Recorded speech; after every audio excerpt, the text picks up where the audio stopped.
केंद्रीय परिवहन एवं सड़क मंत्री नितिन गडकरी का बयान जब भी आता है, उनकी चर्चा ऐसी होने लगती है जिसकी धमक नागपुर से लेकर दिल्ली तक होती है। यूं तो नितिन गडकरी नागपुर से सांसद हैं और नागपुर में अक्सर वह रहते हैं, और एक बार फिर से नागपुर में ही नितिन गडकरी ने ऐसा बयान दिया है जिसकी चर्चा चारों तरफ है। दरअसल केंद्रीय मंत्री नितिन गडकरी जब भी कोई बयान देते हैं तो उस पर चर्चा ना हो, उसको तवज्जो ना मिले, ऐसा आज तक नहीं हुआ। दरअसल नागपुर के कार्यक्रम में गडकरी ने अपनी सरकार के चौथे कार्यकाल की गारंटी ना होने की बात कही। जी हां, सही सुना आपने।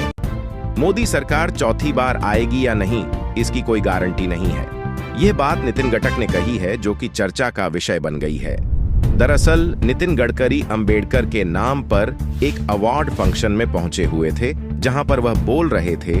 इसी दौरान उन्होंने अपने कैबिनेट के सहयोगी रामदास अठावले, जिनकी पार्टी है आरपीआई, उस पर एक मजाक करते हुए उन्होंने कहा कि उनकी कई सरकारों में कैबिनेट मंत्री पद पर बने रहने की क्षमता बनी हुई है। उन्होंने एक तंज कसते हुए कहा कि हमारी चौथी बार सरकार आने की कोई गारंटी नहीं, लेकिन इसके बावजूद यह तय है कि रामदास अठावले मंत्री बनेंगे, उनकी मंत्री की कुर्सी बनी हुई है। इतना कहते ही मंच पर मौजूद और उस कार्यक्रम में मौजूद लोग ठाके मारकर हंसने लगे। मंच पर रामदास अठोली भी बैठे हुए थे। रामदास अठ आताच त्यांनी सांगितले की तिसरा वे पुन्हा चौथ वे पण आम्ही येणार आत, आमची गारंटी नहीं है, पण त्यांची गारंटी पक्की है, मग अमती मतो राज्य कोणाचे आल तरी रामदास जी पक्के प्रशंसा कारणनी हे एकदा प्रकट भाषणा सांगितले आणि त्यांनाही जसा ते मौसमी शास्त्रज्ञ है, ते लालू प्रसाद यानी एक मटल राम विलास पासवान।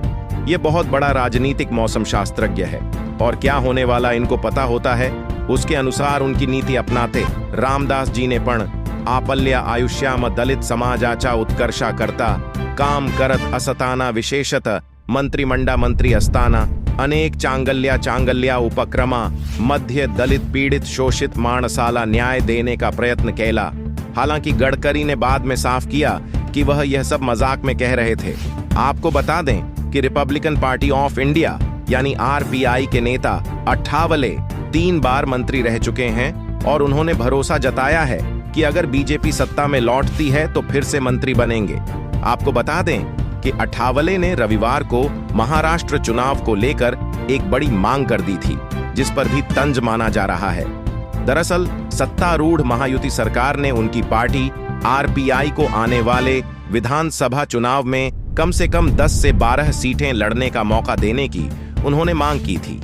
इसी दौरान नागपुर में जब वो नितिन गडकरी के सामने एक कार्यक्रम को संबोधित कर रहे थे, तो अठावले ने कहा कि आरपीआई ए अपने पार्टी चिन्ह पर चुनाव लड़ेगी और विदर्भ में 3 से 4 सीटें मांगेगी, जिसमें उत्तर नागपुर, उमरेड नागपुर, यवतमाल में और उमरखेड़ आर वासिम में भी वह लड़ने के लिए तैयार है। अठावले की पार्टी महायुति गठबंधन का हिस्सा है, जिसमें बीजेपी मुख्यमंत्री एकनाथ शिंदे के नेतृत्व में शिवसेना और अजीत पवार की एनसीपी शामिल है।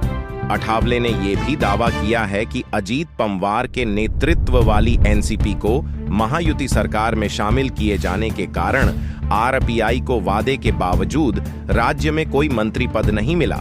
उन्होंने ने दावा किया है कि पार्टी को कैबिनेट मंत्री का पद, 2 निगम की अध्यक्षता और जिला स्तर समितियों में भूमिका का वादा किया गया था, लेकिन पवार के शामिल होने के कारण उनका पत्ता कट गया।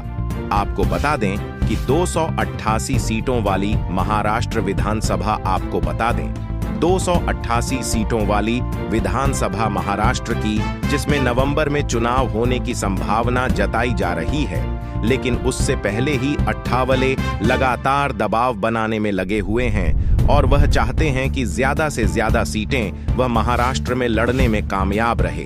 इस खबर में फिलहाल इतना ही। अपडेट्स के लिए बने रहिए।